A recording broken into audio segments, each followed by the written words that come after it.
بسم اللہ الرحمن الرحیم۔ السلام علیکم ویورز۔ آج ہم آپ کو حضرت داتا گنج بخش رحمۃ اللہ علیہ کے بارے میں بتائیں گے۔ حضرت داتا صاحب کا تعلق غزنی سے ہے، جو اس زمانے میں دریا کے دونوں کناروں پر پھیلے ہونے کے باعث غزنئین کہلاتا تھا۔ داتا صاحب نے کشف المحجوب کے آغاز میں اپنا نام یوں لکھا ہے: علی بن عثمان بن ابن علی الغزنوی الحجویری۔ اس سے پتہ چلتا ہے کہ ان کی ولادت جلاب یعنی غزنی میں ہوئی اور پھر حجویر منتقل ہو گئے۔ دارالشکوہ نے وضاحت کی ہے کہ جلاب اور حجویر غزنی کے دو محلے تھے۔ حضرت داتا صاحب کا شجرہ نسب بھی ان کے دادا سے آگے صحت کے ساتھ معلوم نہیں۔ پرانے تذکروں میں کچھ نہیں لکھا۔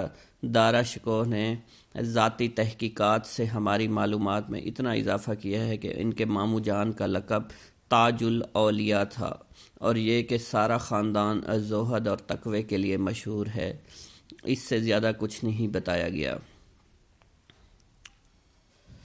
روحانی نسبت: حضرت داتا صاحب امام اعظم کے معتقد تھے۔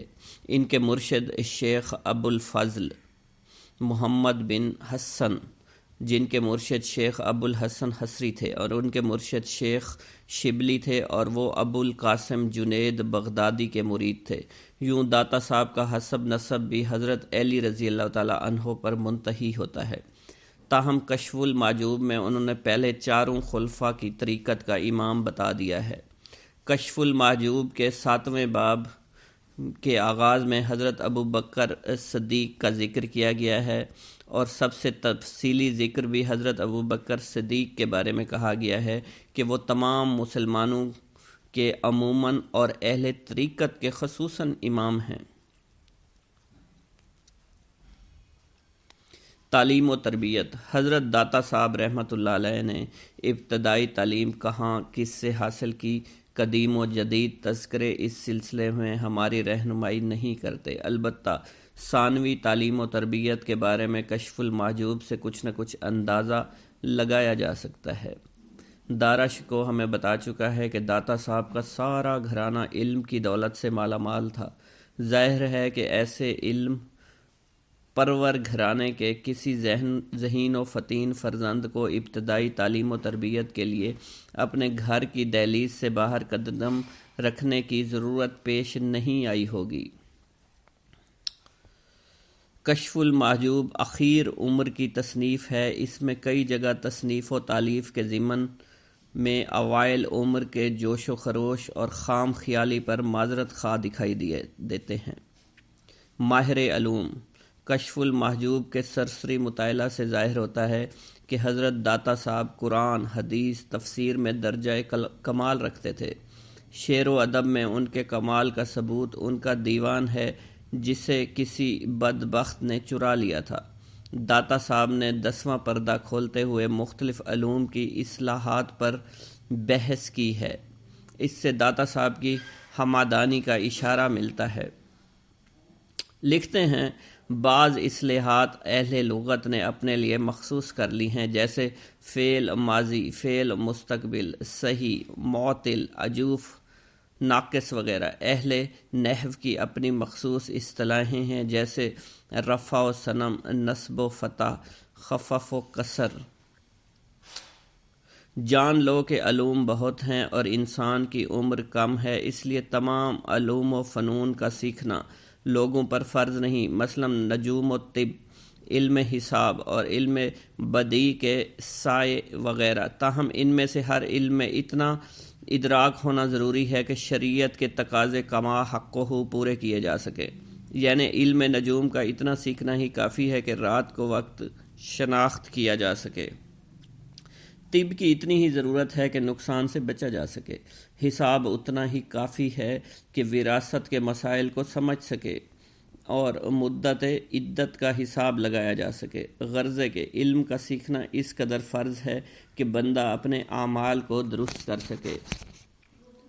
تصوف کی راہ پر ہمارے پاس یہ معلوم کرنے کا کوئی ذریعہ نہیں کہ داتا صاحب نے ابتدائی تعلیم سے انتہائی علم تک عالم سے محقق بننے تک اور تحقیق سے تصوف تک کے فاصلے کب اور کیسے طے کیے؟ بہرحال کشف المحجوب میں ڈوب کر بعض ایسے اشارات تلاش کیے جا سکتے ہیں جس کے سہارے یہ مفروضہ قائم ہو سکتا ہے کہ داتا صاحب نے ایک عام دنیا دار سے مرجع خلائق صوفی بننے تک کے مراحل بیک وقت طے نہیں کر لیے تھے، بلکہ جملہ دنیاوی تجربات سے گزرنے کے بعد ہی دنیا داری سے توبہ کر کے تصوف کی طرف مائل ہوئے ہوں گے۔ دنیا داری کو ترک کر کے توبہ کرنے کا ذکر کشف المحجوب کے 14ویں باب میں آیا ہے، جہاں آپ نے کرامات کے موضوع پر روشنی ڈالتے ہوئے ایک ذاتی نکتہ لکھا ہے کہ ایک دفعہ آپ سے فرخانہ کے گاؤں شلاتک میں ایک بزرگ باب عمر کی زیارت کو گئے جو اوتار کے مرتبہ پر فائز تھے۔ اس علاقہ میں بزرگ درویشوں اور مشائخ کو باب کہتے ہیں۔ وہاں پہنچے تو باب عمر نے پوچھا، اے بچے کس لیے آئے ہو؟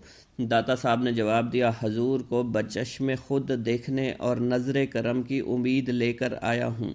باب عمر نے کہا، میں تو تمہیں فلاں دن سے خود دیکھ رہا ہوں اور جب تک کوئی تجھے مجھ سے غائب نہ کر دے تب تک تجھے دیکھتا ہی رہوں گا۔ داتا صاحب لکھتے ہیں، جب انہوں نے روز و سال کا حساب لگایا تو یہ انکشاف ہوا کہ باب عمر نے جس دن سے انہیں دیکھنے کا بتایا تھا وہ دن ان کی توبہ کا روز اول تھا۔ اس بات کا پتہ چلانا مشکل ہے کہ داتا صاحب کی زندگی کا یہ مبارک دور کب سے شروع ہوا تھا۔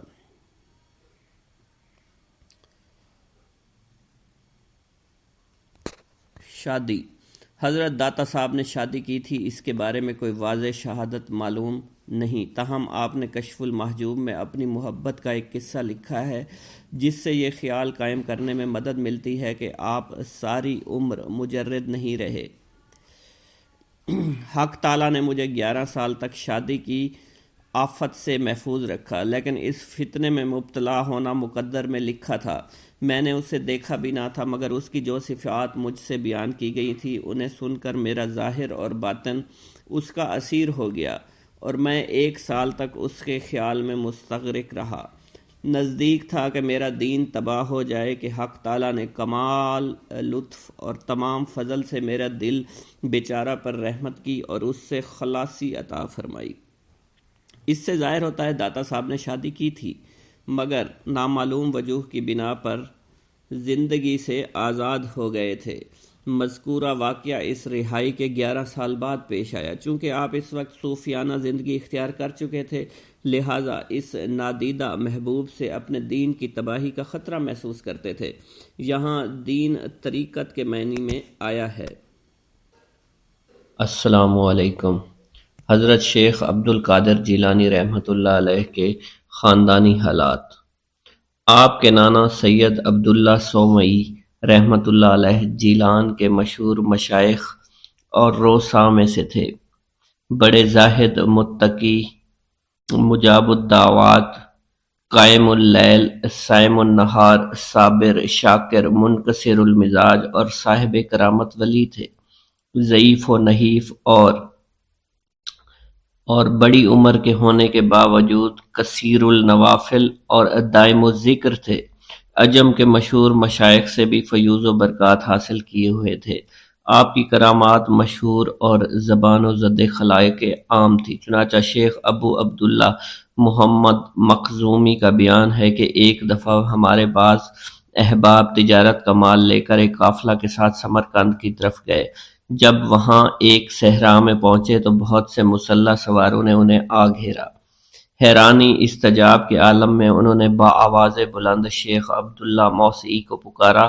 مان پکارتے ہی کیا دیکھتے ہیں، شیخ عبداللہ ان کے درمیان کھڑے فرما رہے ہیں، یعنی ہمارا پروردگار پاک اور بے عیب ہے، اے سوارو ہم سے دور ہو جاؤ۔ اس کا سننا تھا کہ گھوڑ سوار اپنے سواروں کو پہاڑوں کی چوٹیوں، جنگلوں، بیابانوں کی طرف لے کر بھاگے اور پھر واپس کبھی نہ آئے۔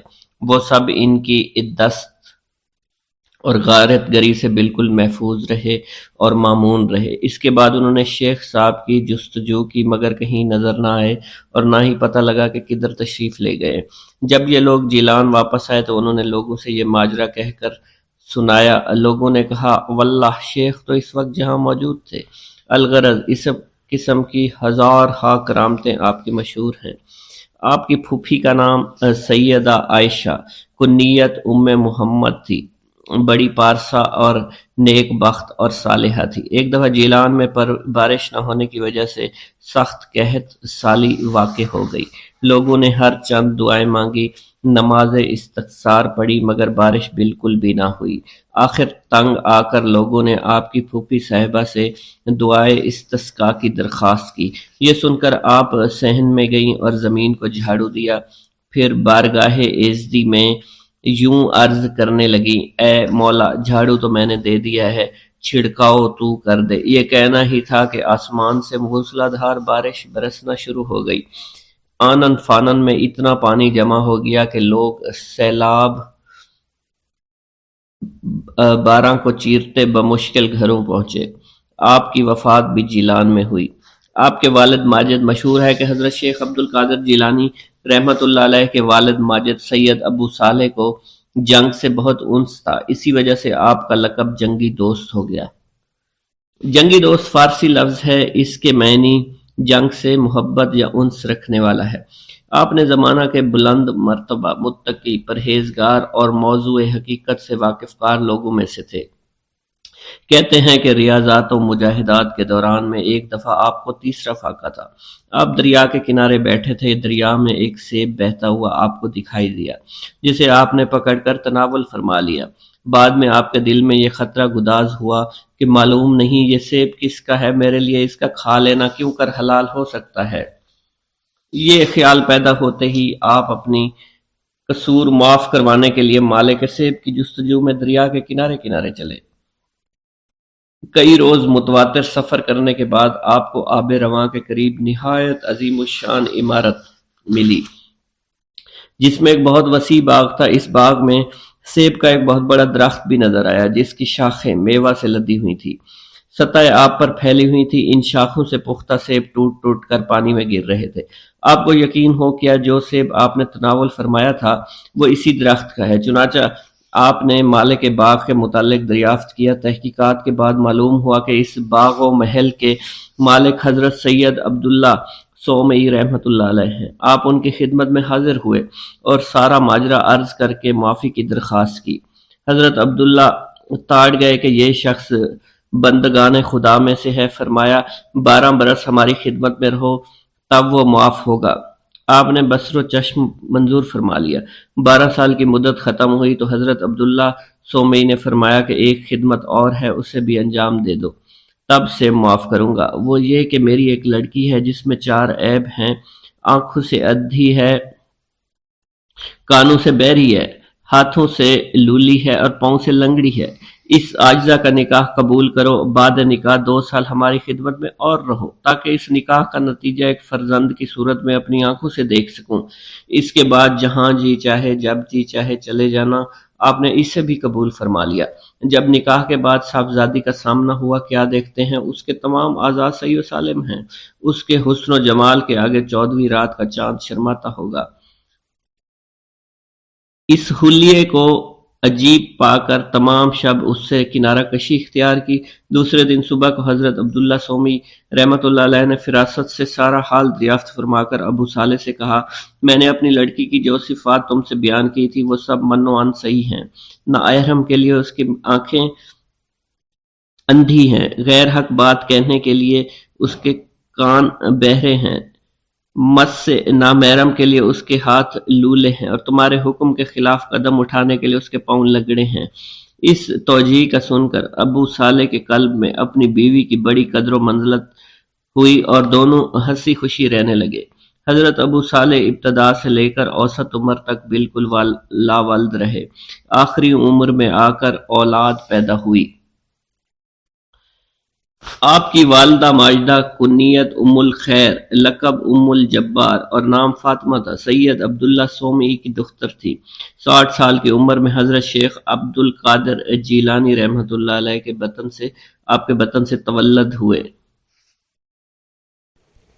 حضرت داتا گنج بخش رحمۃ اللہ علیہ لاہور میں کب وارد ہوئے؟ داتا صاحب کے لاہور میں ورود کا زمانہ متعین کرنے میں مشکل در پیش آتی ہے۔ سفینۃ الاولیاء میں داتا صاحب کے لاہور تشریف لانے کی کوئی تاریخ نہیں بتائی گئی۔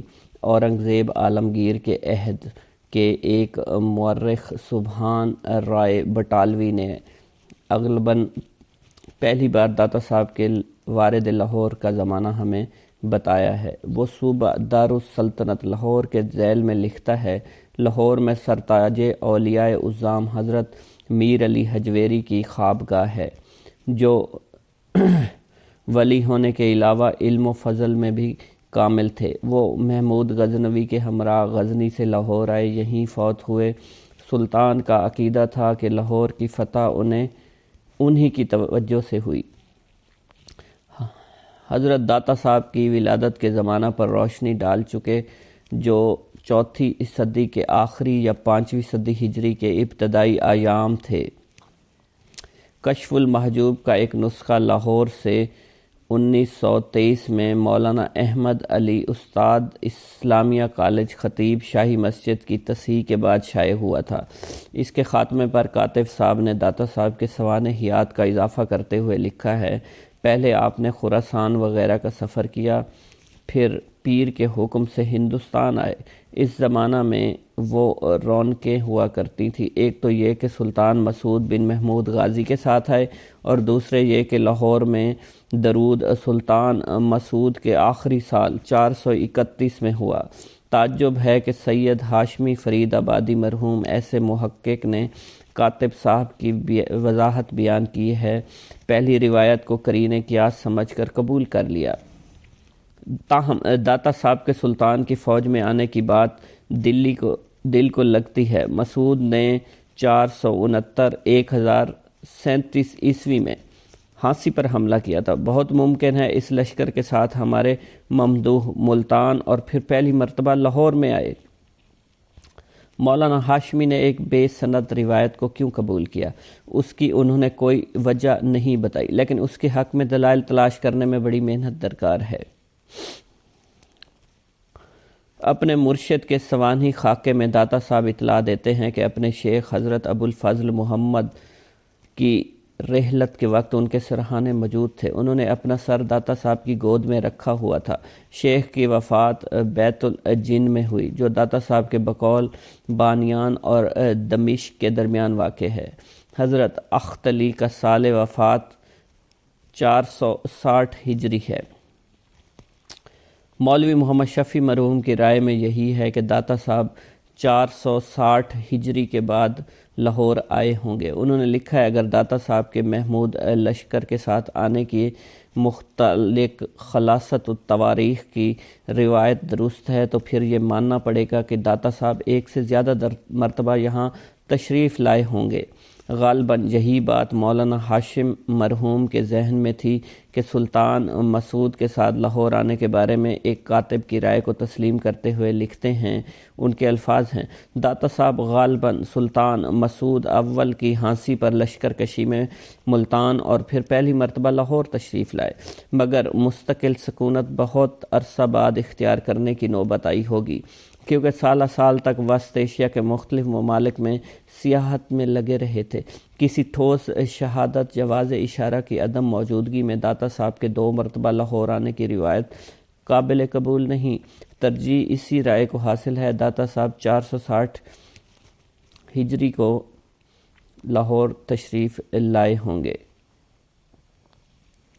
داتا صاحب اپنے مرشد کی رحلت کے وقت ان کے سرہانے موجود تھے۔ ان کے آخری الفاظ مسئلہ اعتقاد کے بارے میں تھے، جنہیں داتا صاحب نے کشف المحجوب میں محفوظ کر دیا ہے اور صراحت کی ہے کہ مرشد نے اس سے زیادہ کوئی وصیت نہ کی تھی۔ ان آخری الفاظ میں لاہور جانے کا کوئی ذکر نہیں تھا۔ مولانا ہاشمی نے ہماری توجہ اس طرف مبذول کرائی ہے کہ کشف المحجوب میں 20ویں معاصرین کا ذکر ہے۔ شیخ حسین زنجانی کا کہیں نام نہیں لکھا گیا، البتہ آذربائیجان کے ایک بزرگ شیخ شفیق فرخ معروف فرخی زنجانی کا محبت اور عقیدت سے ذکر کرتے ہیں۔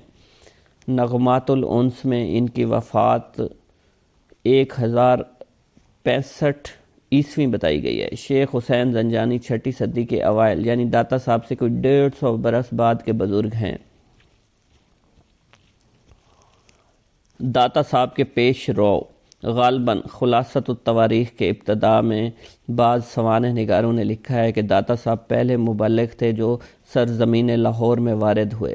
مندرجہ 12 بحث سے یہ ثابت ہو چکا ہے شیخ حسین زنجانی داتا صاحب سے پہلے کے نہیں بلکہ بعد کے بزرگ ہیں۔ سوال یہ ہے داتا صاحب سے پہلے کون سے بزرگ عرض لاہور میں تبلیغ دین کا فریضہ انجام دے چکے تھے؟ اس سوال کے جواب میں اپنی بے معنی کا اقرار کیے بغیر بات نہیں بنتی۔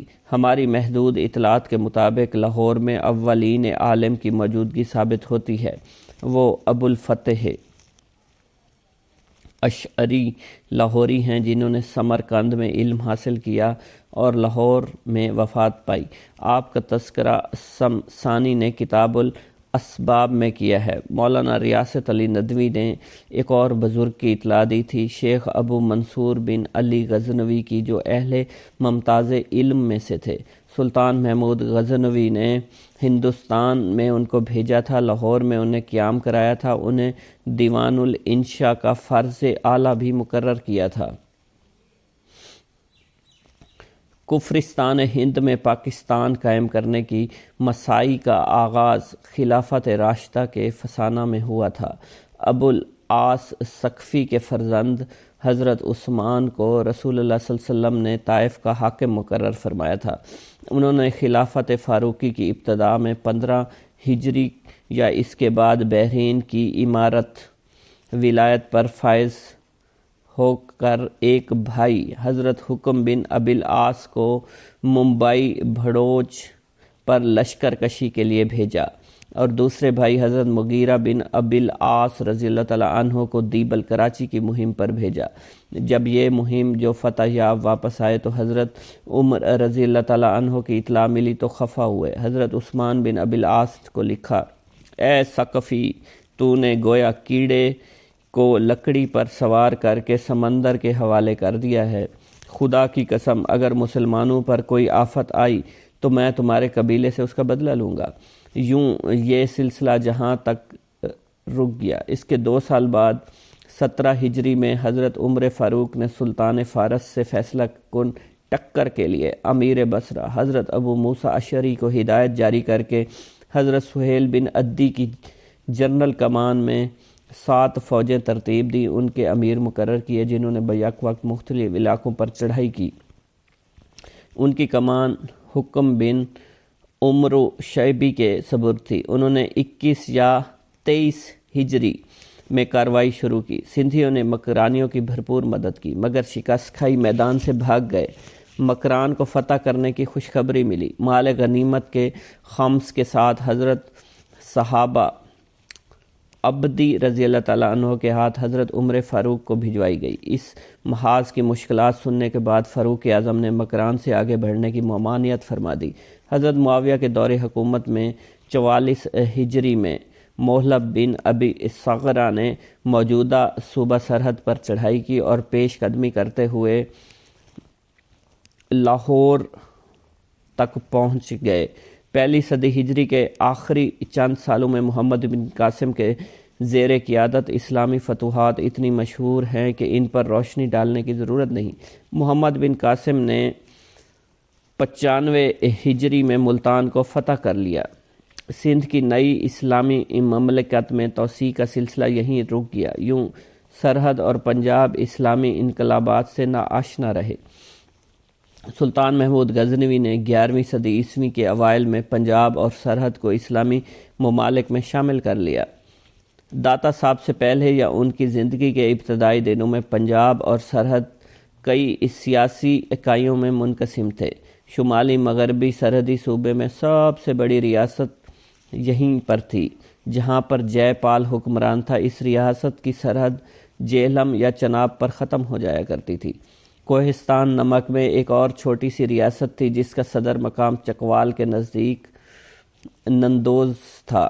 جے پال کے بیٹے اند پال نے محمودی لشکر سے شکست کھانے کے بعد نندونا کو اپنا مرکز بنا لیا۔ اس کے بیٹے ترلوچن پال سے محمود غزنوی نے نندونا کا قلعہ بھی چھین لیا۔ کوہستان نمک کے دوسری طرف بھیرا کی ریاست تھی جس کا حکمران بجی رائے تھا، وہ بھی محمودی یلغار کے آگے نہیں ٹھہر سکا۔ چناب اور بیاس کے درمیان ایک گمنام سی سرحد تھی جسے البیرونی نے ریاست لاہور کا نام دیا اور دریائے راوی کے کنارے واقع سندھ کور کو اس کا صدر مقام بتایا۔ اس کے پار جالندھر کی ریاست تھی جس کے حکمران کا نام رائے پورہ بتایا جاتا ہے۔ جنوب میں ملتان اور منصورہ کی اسلامی ریاستیں تھیں۔ ملتان میں آل اسامہ کے محمد بن قاسم نے اپنی حکومت قائم کی جسے داتا صاحب سے ذرا ہی پہلے شیبہ نے ہتھیار بنا لیا تھا۔ بیرونی نے تصدیق کی ہے کہ وہ شیبہ ہی تھا۔ اس نے بنو امیہ کے دور کی جامع مسجد بغض معاویہ میں بند ہی کرا دی تھی۔ محمود غزنوی کے وقت ملتان پر ابو الفتح حکمران تھا۔ محمود نے اسے 401 میں شکست دے کر ملتان میں اہل سنت کی حکومت دوبارہ قائم کر دی۔ منصور سانگھڑ میں شداد پور سے 11 میل دور اس کے کھنڈر برآمد ہوتے ہیں۔ پنجاب کا پرانا نام۔ محمود غزنوی نے پنجاب کی چھوٹی چھوٹی ریاستوں کو ختم کر کے غزنوی ریاست میں شامل کر لیا تھا۔ موجودہ لاہور کے اسی صوبے کا صدر مقام بتایا گیا ہے۔ لاہور کیسا تھا جس میں داتا صاحب نے علامہ اقبال کے بقول اپنے جمال سے عہدہ عہد فاروق کو زندہ کر دیا تھا؟ اس شہر میں کیسے لوگ بستے تھے جس کی اصلاح تہذیب کے لیے داتا صاحب ساری دنیا چھوڑ کر یہاں آن بسے تھے؟ ان لوگوں کے شب و روز کیسے گزرتے ہوں گے جس میں بیٹھ کر دادا صاحب نے کشف المحجوب جیسی کتاب لکھی تھی؟ ان سوالوں کا جواب ملنا تو مشکل ہے۔ رام چند کے بیٹے سے نسبت۔ عام روایت یہ ہے کہ لاہور کو راجہ رام چند کے بیٹے لو نے آباد کیا تھا۔ سلطان رائے بٹالوی نے اسے قبول کر کے تاریخ سند عنایت فرما دی تھی۔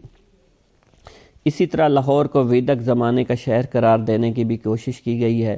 لاہور بہت پرانا شہر ہے۔ قدیم شہر ہونے کی وجہ سے مختلف روایت ملتی ہیں۔ لاہور کے قدامت کے ضمن میں مسلم مورخوں اور جغرافیہ دانوں کے حوالے سے بھی پیش کیے جاتے ہیں۔ مثلاً صوبہ سرحد پر محلب بن ابی صغرہ کی مہم کا ذکر کرتے ہوئے الاحوار کا ذکر کیا ہے اور بتایا ہے کہ یہ ملتان اور کابل کے درمیان واقع ہے۔ حدود العالم کے نامعلوم مؤلف نے لکھا ہے کہ لاہور بہت بڑا شہر ہے، ملتان کے تحت ہے اور بازار اور مندر بہت سے بادام اور چلغوزہ کے درختوں کی بھی بہتات ہے۔ ہندوستان کے شہروں میں لاہور بہت بڑا شہر ہے۔ لاہور کشف المحجوب میں۔ لاہور کے ضمن میں داتا صاحب کی ایک عبارت غور طلب ہے۔ کشف المحجوب کے قدیم لاہوری ایڈیشن میں اور نکلسن کے زیر نظر مطبوعہ اور قلمی نسخوں میں داتا صاحب کی وہ عبارت جس میں اپنی کتاب میں غزنوی میں رہ جانے پر افسوس کیا گیا تھا یوں مرقوم ہے: فی الحاص اس سے زیادہ ممکن نہیں کیونکہ میری کتاب غزنوی خدا اسے محفوظ رکھے میں رہ گئی ہیں اور میں یہاں دیار ہند میں شہر لاہور میں جو کہ ملتان کے مضافات میں ہے ناہنسوں کی صحبت میں گرفتار ہوں۔ کشف کے روسی ایڈیشن کے متن میں لکھا گیا ہے ور بلدہ لاہور کے از مضافات ملتان ہست کے الفاظ شامل کیے گئے ہیں، بلکہ حاشیہ میں دوسرے نسخوں کے حوالے سے ذکر کیا گیا ہے۔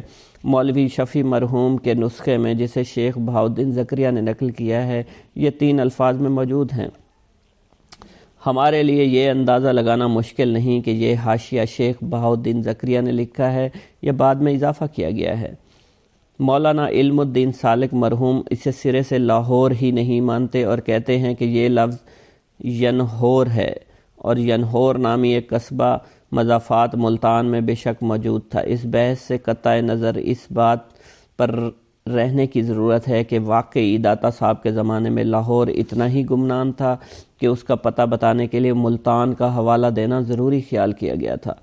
تاریخی حقائق اس بات کی تائید نہیں کرتے، حتیٰ کہ اگر داتا صاحب بھی تشریف لائے ہوں تب بھی یہ خیال درست ثابت نہیں ہو سکتا۔ گنج بخش سید علی حجویری پاکستان اور ہندوستان میں داتا صاحب یا گنج بخش کے لقب سے یاد کیے جاتے ہیں۔ اس لقب کے ضمن میں یہ روایت زبان زد خلائق ہے کہ جب خواجہ معین الدین چشتی اجمیری المعروف خواجہ غریب نواز ہندوستان میں تشریف لائے تو لاہور پہنچ کر حضرت شیخ علی حجویری کے مزار پر چلہ کاٹا، جس کی تکمیل پر مزار کی پائنتنی کھڑے ہو کر یہ شعر پڑھا: گنج بخش فیض عالم مظہر نور خدا، ناکساراں پیر کامل کامل آراں رہنما۔ گنج بخش ہر دو عالم مظہر نور خدا، ناکساراں پیر کامل کامل آراں رہنما۔ اس روز سے لقب گنج بخش مشہور ہوا۔ تحقیقات چشتی کے بعد تذکرہ نویسوں نے پہلا مصرع بدل دیا، اب اسے یوں پڑھا جاتا ہے: گنج بخش فیض عالم مظہر نور خدا۔ اس وقت مزار پر جو لوح نصب ہے اس پر پہلا مصرع اسی طرح ہی لکھا ہوا ہے۔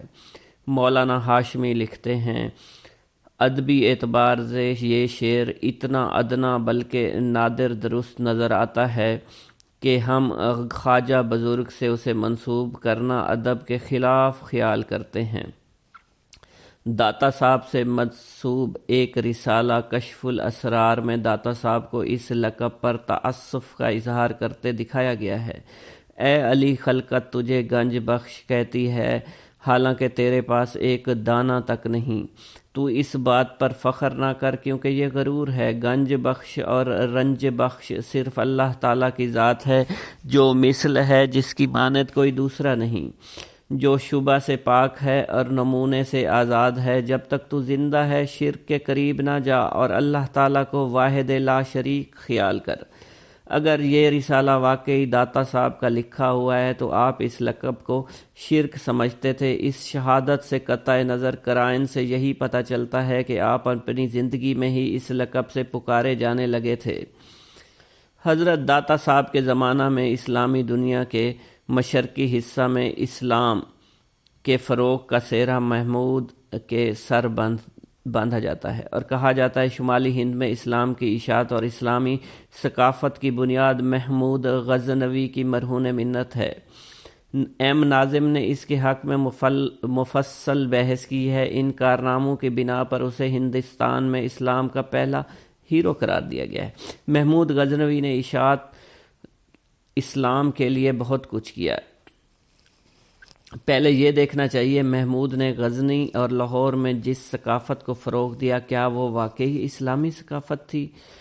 خدا نخواستہ غزنویوں کی کردار کشی مقصود نہیں، دکھانا یہ چاہتا ہوں کہ محمود مجاہد تو تھا، مبلغ اسلام نہ تھا۔ اس کی نجی زندگی اور درباری معاشرت اسلامی تعلیمات سے کس قدر مطابقت رکھتی تھی۔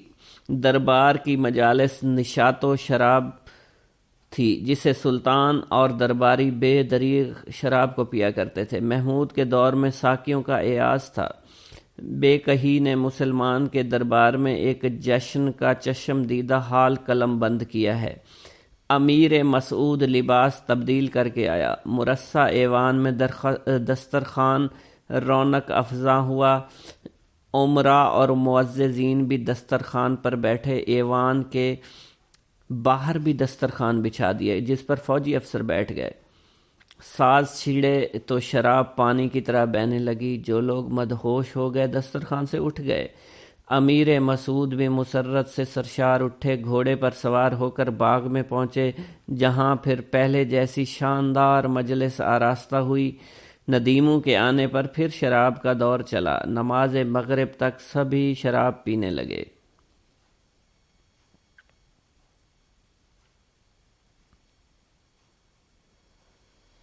کشف المحجوب۔ حضرت داتا صاحب کی کتاب کشف المحجوب تصوف کے موضوع پر فارسی کی سب سے پرانی تصنیف ہے۔ جب تک اس سے پرانی کتاب دستیاب نہیں ہوتی تب تک اس کتاب کا دعویٰ اولیت برقرار رہے گا۔ اسلام میں تصوف کا تصور صحابہ کرام کے زمانہ مبارک میں ہی قائم ہو گیا تھا، تاہم اس اصطلاح کا استعمال دوسری صدی ہجری میں ہوا۔ اس فن کے مختلف پہلوؤں پر تصنیف کا سلسلہ بھی اسی زمانے میں جاری ہو گیا تھا۔ اس میں بعض ایسے عقائد اور مسائل بھی شامل ہو گئے جس کا اسلام سے دور دور تک تعلق اور واسطہ نہیں تھا۔ 4 صدی ہجری کی پہلی دہائی میں حسین بن منصور حلاج کے قتل نے صوفیوں کی دنیا میں تہلکہ مچا دیا۔ چنانچہ یہ امر ثابت کرنے کی ضرورت پیش آئی کہ اصل تصوف کیا ہے اور کیا یہ طریقت اور شریعت کا باہمی تعلق ہے۔ اس مقصد کے لیے تصوف کے موضوع پر جامع تصنیفات کا سلسلہ شروع ہوا۔ علماء اس خیال کو لے اڑائے۔ آقائے عبدالحی حبیبی نے اس موضوع پر اپنے مقالہ فارسی شرح تعارف اور اس کے مختلف نسخوں پر بحث کرتے ہوئے رائے قائم کی ہے۔ اب تک علی حجویری کی کشف المحجوب فارسی زبان میں تصوف کی اولین ترین اور قدیم ترین کتاب شمار ہوتی ہے۔ چونکہ حجویری کا سال وفات 465 ہجری ہے، اسی وجہ سے متملی کی یہ شرح تعارف کشف المحجوب سے تقریباً 80 سال قدیم تر ہے۔ یہ دور غزنی کی تالیف ہے اور عہد سلطانی کا سامان۔ مولانا ہاشمی مرحوم نے یہ بھی رائے قبول کر لی ہے کہ یہ معذرت پیش کرنا ضروری خیال کیا کہ کشف المحجوب کی فضیلت فی الواقع محض اس کی قدامت پر قائم نہیں بلکہ اس کے گوناگوں اوصاف معنوی پر مبنی ہے۔ کشف المحجوب ہر عہد میں مطلوب و مقبول رہی ہے۔ مولوی محمد شفیع کے ذاتی کتب خانے میں کشف المحجوب کی قدیم ترین نقل موجود ہے جسے ان کے فرزند احمد ربانی نے شائع کیا ہے۔ کشف المحجوب کو سلطان المشائخ حضرت نظام الدین اولیاء نے ان الفاظ میں خراج عقیدت پیش کیا ہے۔ کشف المحجوب شیخ علی حجویری کی تصنیف ہے۔ اگر کسی کا مرشد نہ ہو تو اس کتاب کے مطالعہ کی برکت سے اسے مرشد مل جائے گا۔ میں نے اس کتاب کا بعد تمام مطالعہ کیا ہے۔ اس عہد کا ایک مورخ ضیاء الدین برنی لکھتا ہے، عہد اللہی کے آخری چند سالوں میں لوگوں کی حالت اس قدر بدل گئی تھی کہ کبیرہ گناہ عام ہو گئے تھے۔ اشراف و اکابر سلوک کی کتابوں کا مطالعہ کرتے رہتے تھے۔ چنانچہ قوت القلوب، احیاء العلوم اور احیاء العروف کا ترجمہ عوارف، کشف المحجوب، شرح تعارف وغیرہ کے بہت زیادہ خریدار پیدا ہو گئے تھے۔ لاہور کو یہ فخر حاصل ہے کہ ایسی بلند پایہ اور بزرگ کتاب اس کی سرزمین پر لکھی گئی۔ داتا صاحب ایک دنیا کا سفر طے کرنے کے بعد لاہور میں مقیم ہو گئے تھے۔ یہاں اقامت سے صوفی کی وہ حالت مراد ہے جسے سفروں کی تکمیل کے بعد اختیار کیا جاتا ہے۔ سب درویش 2 قسم کے ہوتے ہیں، ایک مقیم، دوسرے مسافر۔ مشائخ کا طریق یہ ہے کہ مسافر مقیموں کو اپنے اوپر ترجیح دیں، اس لیے کہ مسافر اپنے نصیبے کے واسطے جا رہے ہیں اور مقیم حق کی خدمت میں بیٹھے ہوئے ہیں۔ مسافری میں طلب اور تلاش پائی جاتی ہے اور مقیموں میں مطلوب کے حاصل ہو جانے کی نشانیاں۔ پس فضیلت اس کو حاصل ہوگی جس نے مطلوب کو پا لیا اور بیٹھ گیا۔ اگرچہ یہ کوئی شرط نہیں کہ مقیم اقامت ترک نہیں کر سکتا، مگر قرائن بتاتے ہیں کہ داتا صاحب ایک دنیا کی سیاحت کے بعد پنجاب تشریف لائے، یہاں کے مختلف علاقوں کو دیکھنے کے بعد لاہور میں مقیم ہو گئے اور دم پس یہیں تک رہے اور اسی باغ میں آگے چل کر ایک عہد کا اعلان کیا ہے۔ مجھ علی بن عثمان جلابی کو اپنے سفروں میں اس سے بڑھ کر اور کوئی بات ناگوار اور رنج دینے والی نہ تھی کہ جاہل خادم اور بے خوف مقیم کبھی مجھ کو اپنے ساتھ لے لیا کرتے، کبھی اس خواجہ کے گھر پہنچا دیتے، کبھی اس دہقان کے گھر میں ولی کرامت کے ساتھ چلا جاتا اور بظاہر درگزر کرتا۔ پھر مقیم لوگ مجھ سے بے قاعدگیاں کرتے، ان کی وجہ سے دل میں عہد کر لیتا اگر میں کسی وقت مقیم ہو جاؤں تو مسافروں سے کبھی ایسا سلوک روا نہیں رکھوں گا۔ داتا صاحب نے لاہور میں اقامت اختیار کرنے کے بعد دعوت دار ارشاد کی جو مند بچھائی، اس کے نتیجے میں ہزاروں افراد نے اسلام قبول کیا۔ دارا شکیو نے لاہور میں مسجد تعمیر کرنے کا ذکر کیا ہے، یہ بھی مستقل اقامت کا ثبوت فراہم کرتی ہے۔ کشف المحجوب کی تصنیف اسی دور میں مکمل ہوئی۔ کشف المحجوب کے لاہور میں لکھے جانے کی واضح شہادت بھی مسنون ہے۔ آپ ایک جگہ لکھتے ہیں، اس وقت زیادہ لکھنا ممکن نہیں کیونکہ میری کتاب غزنی میں گئی اور میں یہاں دیار ہند کے شہر لاہور میں جو التان کے مضافات میں ہے، نہ جنسوں کے درمیان پھنسا ہوا ہوں۔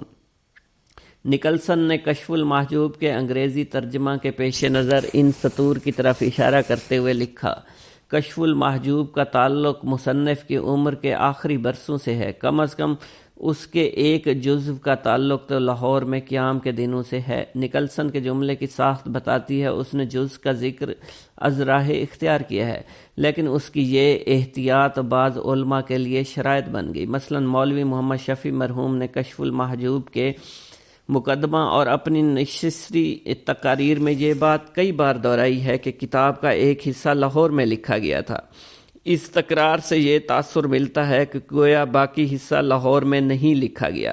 غالباً اس سے متاثر ہو کر محترم عبدالحمید یزدانی اس غلط فہمی میں مبتلا ہو گئے کہ داتا صاحب کتاب کی تالیف کے وقت اکثر و بیشتر حجویر میں قیام پذیر رہے۔ داتا صاحب کے اس بیان سے کہ کتابیں غزنی میں رہ گئیں، یہ مترشح ہوتا ہے کہ کشف المحجوب حوالے کی کتابوں کے بغیر محض اپنی یادداشت سے لکھی گئی ہے اور یہ بجائے ایک کارنامہ ہے۔ تاہم مولوی شفیع مرحوم لکھتے ہیں، اس عبارت سے یہ نہیں سمجھنا چاہیے کہ تحریر کتاب کے وقت داتا صاحب کے پاس کوئی تحریری مواد مراجعات کے لیے موجود نہیں تھا۔ درجنوں آیات شریفہ، 137 احادیث اور 57 عربی اشعار جو اس کتاب میں آئے ہیں، ان کا زبانی لکھ لینا تو چنداں دشوار نہ تھا، مگر تقریباً 300 اقوال مشائخ اور 20-21 کتابوں کی عبارتیں جو بقیہ مصنف کتاب میں درج ہیں، ان کا حافظے سے درج کرنا قرینِ قیاس نہیں۔ کشف المحجوب کے مطالعہ سے ہم مولوی شفیع کے قول پر خود داتا صاحب کے قول کو ترجیح دینے پر مجبور ہیں۔ داتا صاحب نے اپنے حافظہ سے جو کچھ لکھا ہے وہ آج کے زمانہ میں حیران کن لگتا ہے، مگر اس زمانے میں یہ کوئی عجیب بات نہ تھی۔ داتا صاحب نے خود کشف المحجوب میں حضرت ابو محمد بن جعفر نصیر الخالدی کے بارے میں لکھا ہے کہ وہ علم تصوف کے فنون میں بہت بڑے فاضل اور مشائخ کے کلام کے حافظ تھے۔ بعض علماء نے سوال اٹھایا ہے کہ کشف المحجوب مسلسل متواتر لکھی جاتی رہی یا مختلف اوقات میں اس کے مختلف اعضاء قلم بند ہوتے رہے۔ مولانا ہاشمی نے لکھا ہے کہ کشف المحجوب کو حقیقت میں چند مستقل اجزاء کا مجموعہ سمجھنا درست ہوگا۔ یہ بات دلیل ہو سکتی ہے کہ کتاب مختلف اوقات میں لکھی گئی ہے۔ کشف المحجوب کیوں لکھی گئی؟ داتا صاحب نے کشف المحجوب اپنے ایک ہم وطن ابو سعید حجویری کے سوال کے جواب میں لکھی۔ ان کا سوال یہ تھا: آپ میرے لیے طریقت و تصوف کی حقیقت، اہل تصوف کے مقامات، ان کے مذاہب و اقوال اور رموز و ارشادات، اللہ کی محبت اور دلوں پر اس کے ظاہر ہونے کی کیفیت، اس کی ماہیت کی دریافت سے انسانی عقلوں کے حجاب کا سبب، اس کی حقیقت سے نفس امارہ کی فطرت اور برگزیدگی اور پاکیزگی سے روح کا آرام، اور دوسرے جو امور اس سے متعلق ہیں، ذرا بیان کر دیجئے۔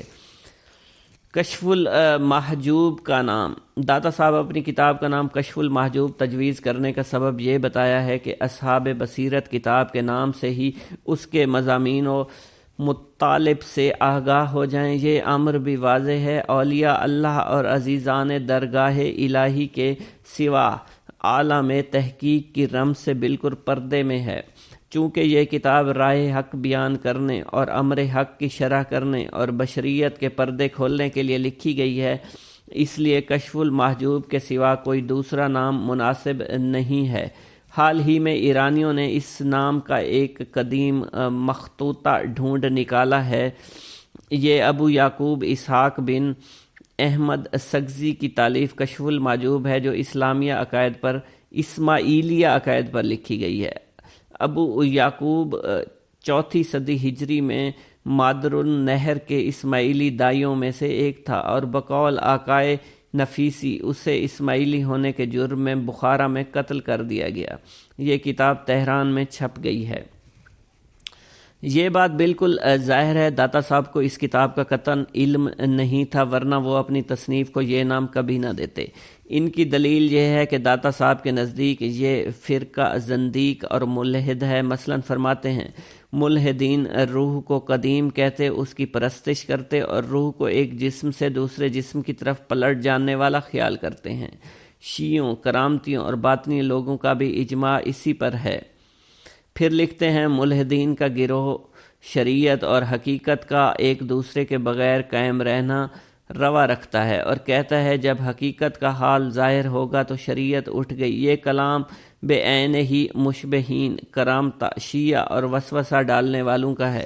ایک اور جگہ لکھا ہے آج کل کے مصری شیعہ کو مجوسیوں کا بچہ کچا سمجھیے، یہ وہی کچھ کر رہے ہیں جو مجوسی کہا کرتے تھے، کیا کرتے تھے، اور یہ زندیق کا اسم ان کے لیے خاص ہوگا۔ داتا صاحب کی کتابوں کا سرقہ۔ داتا صاحب نے کشف المحجوب میں ایک انوکھا اسلوب اختیار کیا ہے اور وہ یہ ہے کہ جہاں اپنا ذکر آتا ہے یا کوئی ذاتی رائے پیش کرتے ہیں تو اپنا نام ضرور لکھتے ہیں۔ اس کی وجہ یہ بیان کی گئی ہے اس علم سے جاہل لوگ جب کوئی ایسی کتاب دیکھتے ہیں اس میں مصنف کا نام کئی جگہوں پر لکھا ہوا نہ ہو، اس کی تصنیف اپنی طرف منسوب کر لیتے ہیں۔ مجھے یہ حادثہ 2 مرتبہ پیش آیا ہے۔ ایک دفعہ ایک شخص مجھ سے میرا دیوان شعر مانگ کر لے گیا، میرے پاس اس کے سوا کوئی نقل نہ تھی، اس نے سرے ورق سے میرا نام اڑا دیا اور یوں میری محنت پر پانی پھیر دیا، اللہ اسے معاف فرمائے۔ میں نے طریق تصوف میں ایک کتاب تالیف کی، اس کا نام منہاج الدین رکھا، مگر ایک رقیق مدعی نے جس کا نام رکھنے لائق نہیں تھا اس کتاب پر سے میرا نام اڑا دیا، عوام کے سامنے یوں ظاہر کیا جیسے وہ کتاب خود اس نے لکھی ہو۔ خاص لوگ اس بات پر ہنستے تھے، بالآخر اللہ تعالیٰ نے اس کا نام طالبان درگاہ الہی کے دیوان سے کاٹ دیا۔ حضرت شیخ ابراہیم قندوزی کی آمد۔ ایک دن حضرت خواجہ معین الدین چشتی حسب معمول درختوں کو پانی دے رہے تھے۔ حضرت شیخ ابراہیم قندوزی گھومتے پھرتے اسی باغ کی طرف آن نکلے۔ حضرت شیخ ابراہیم قندوزی اسی آبادی میں رہا کرتے تھے جہاں آپ مقیم تھے، اور وہ اللہ عز و جل کے عشق میں اس قدر ڈوبے ہوئے تھے کہ ان پر عشق حقیقی کی وجہ سے اکثر خود فراموشی کی حالت طاری رہتی تھی۔ آبادی کے بچے اور بوڑھے انہیں مجذوب کہا کرتے تھے اور قدر کی نگاہ سے دیکھا کرتے تھے۔ جس وقت آپ کی نظر حضرت شیخ ابراہیم قندوزی پر پڑی تو سب کام چھوڑ کر آپ ان کی جانب متوجہ ہو گئے۔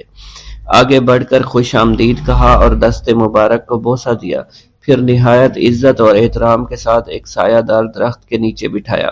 ان دنوں انگوروں کا موسم تھا، کچھ پکے ہوئے خوشے بیلوں سے اتار کر آپ کی خدمت میں پیش کیے اور خود باادب ہو کر 2 زانوں بیٹھ گئے۔ حضرت شیخ ابراہیم قندوزی کو حضرت خواجہ معین الدین چشتی کی مہمان نوازی کا انداز بہت پسند آیا۔ آپ کا یہ ادب بہت بھلا محسوس ہوا۔ حضرت شیخ ابراہیم قندوزی پہچان گئے کہ یہ بچہ نہایت ہونہار اور راہ حق کا متلاشی ہے۔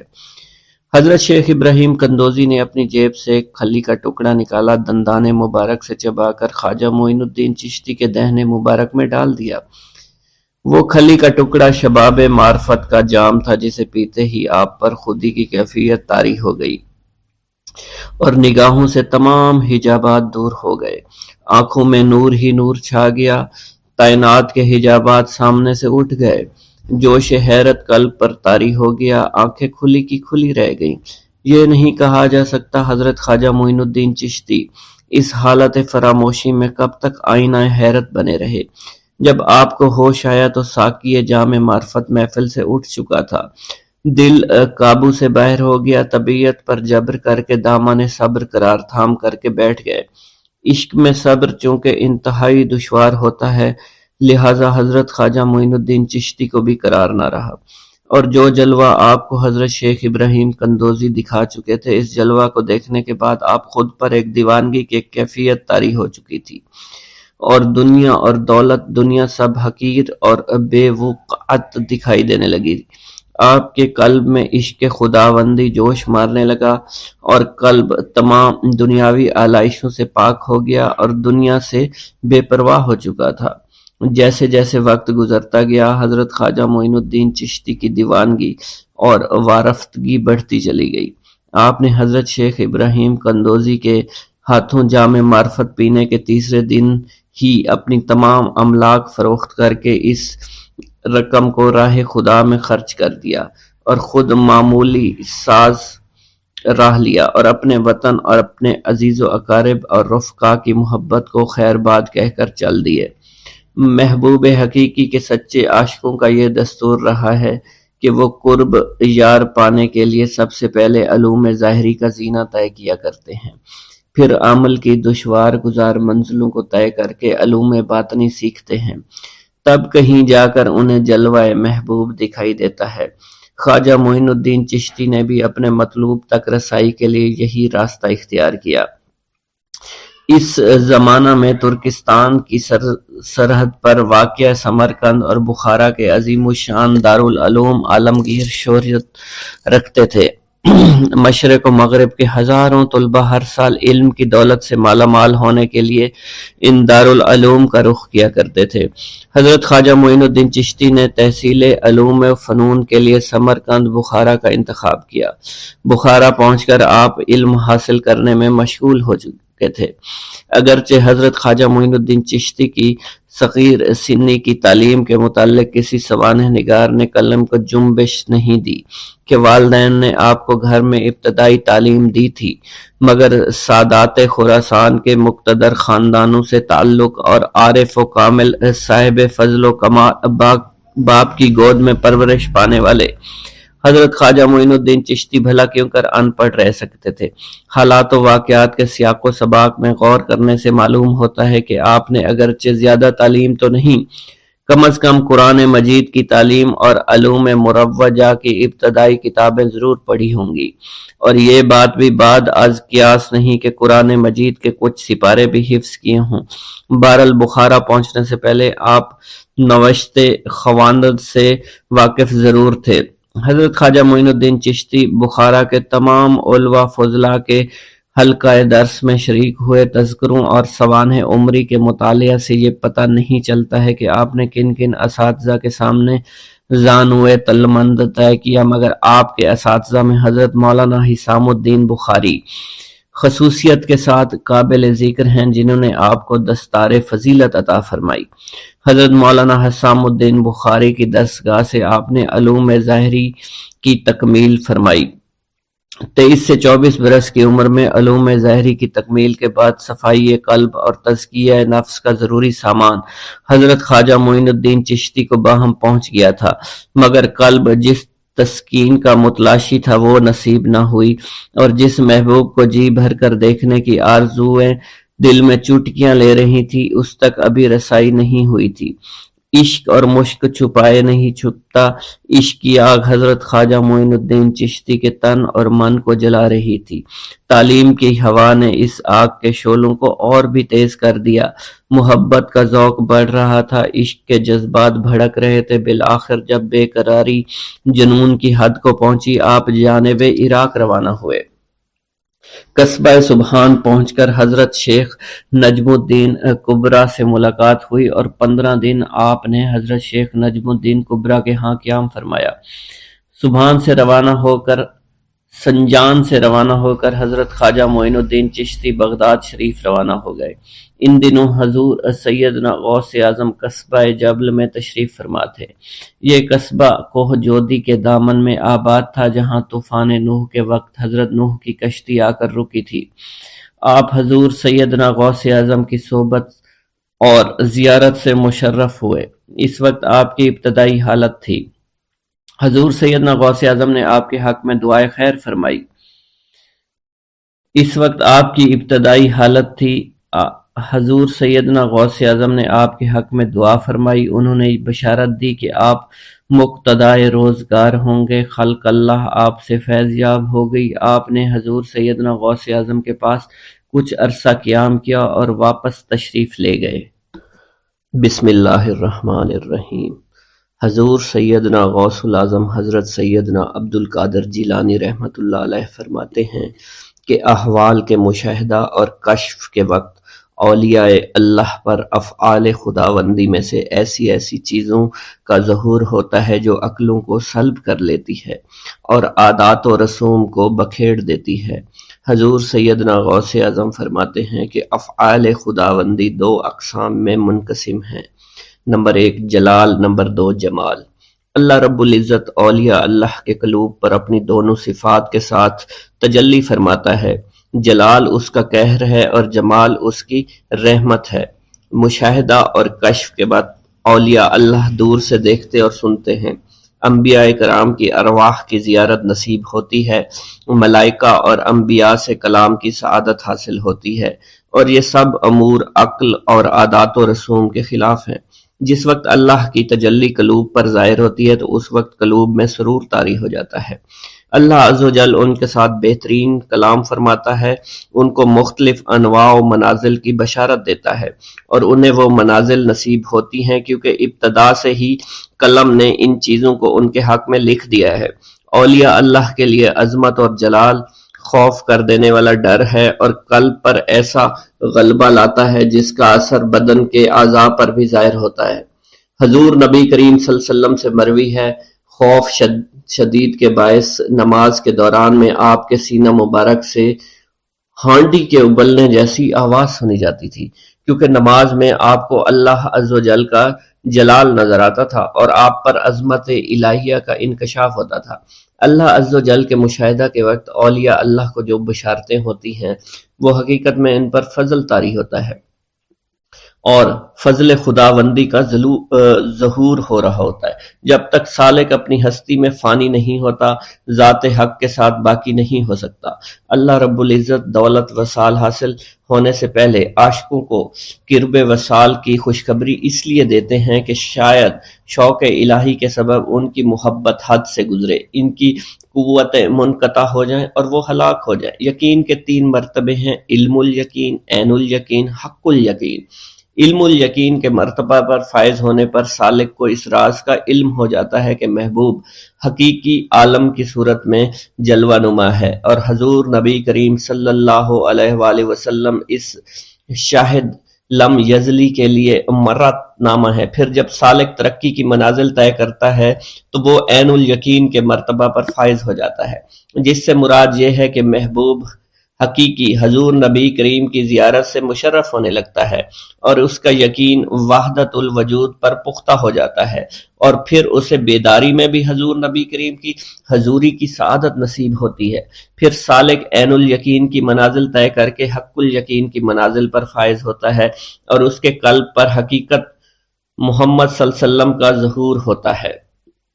حضور سیدنا غوث اعظم حضرت سیدنا عبد القادر جیلانی رحمۃ اللہ علیہ فرماتے ہیں، اے سالک، تیرا حقیقی مقصد صرف اللہ ہے، یعنی تو اس جہان فانی میں صرف معرفت الہی کا شکار کھیلنے کے لیے آیا ہے، کیونکہ ارشاد باری تعالیٰ ہے، پس اللہ کی طرف دوڑو۔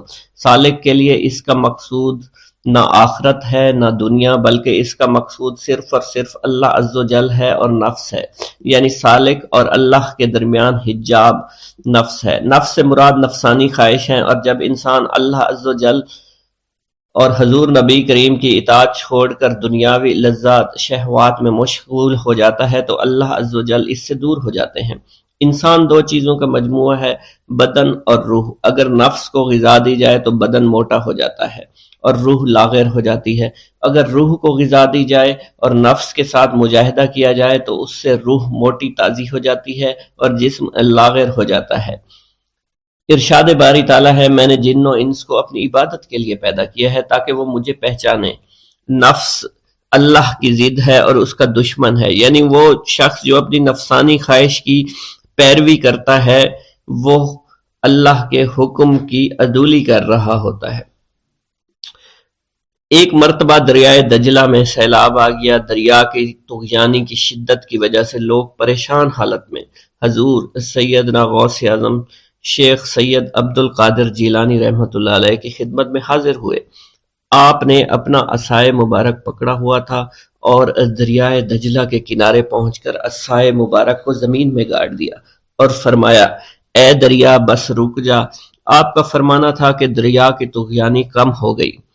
حضرت شیخ عبد الجبائی سے منقول ہے، میری ملاقات ہمدان میں ایک شخص طریف سے ہوئی۔ یہ شخص دمشق کا رہائشی تھا۔ اس نے مجھے بتایا دوران سفر میری ملاقات بشر المفرزی سے ہوئی جو 14 اونٹوں پر شکر لادے ہوئے تھے۔ انہوں نے مجھے بتایا کہ دوران سفر میرا گزر ایک جنگل سے ہوا، رات کا وقت تھا، میرے پاس 4 اونٹ اس جنگل میں گم ہو گئے۔ میں نے ان کو بہت تلاش کیا لیکن کامیاب نہ ہوا، یہاں تک کہ صبح ہو گئی۔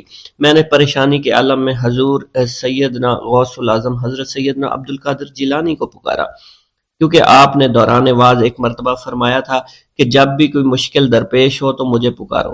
چنانچہ میں آپ کو پکارنے لگا۔ اس دوران مجھے ایک ٹیلے پر ایک شخص دکھائی دیا جس نے سفید لباس زیب تن کر رکھا تھا۔ اس شخص نے مجھے ہاتھ سے ایک جانب اشارہ کیا۔ جب میں ٹیلے کے نزدیک پہنچا تو وہ شخص غائب ہو چکا تھا۔ جب میں نے اس شخص کی بتائی ہوئی سمت میں نظر دوڑائی تو مجھے اپنے 4 اونٹ ماں سامان کے نظر آ گئے جنہیں میں ہانک کر لے آیا۔ گرا ہے بلاؤں میں بندہ تمہارا، مدد کے لیے آؤ یا غوث اعظم۔ مریدوں کو خطرہ نہیں بحر غم سے کہ بیڑے کے ہیں ناخدا غوث اعظم۔ حضور سیدنا غوث اعظم شیخ عبد القادر جیلانی کی ایک عورت مرید تھی جس پر ایک فاسق بدبخت عاشق ہو گیا۔ ایک دن وہ عورت رفع حاجت کے لیے نزدیک پہاڑ کے غار میں گئی تو اس فاسق بدبخت کو خبر ہو گئی۔ اس بدبخت نے غار میں جا کر عورت کو پکڑ لیا اور عزت لوٹنے کی کوشش کرنے لگا۔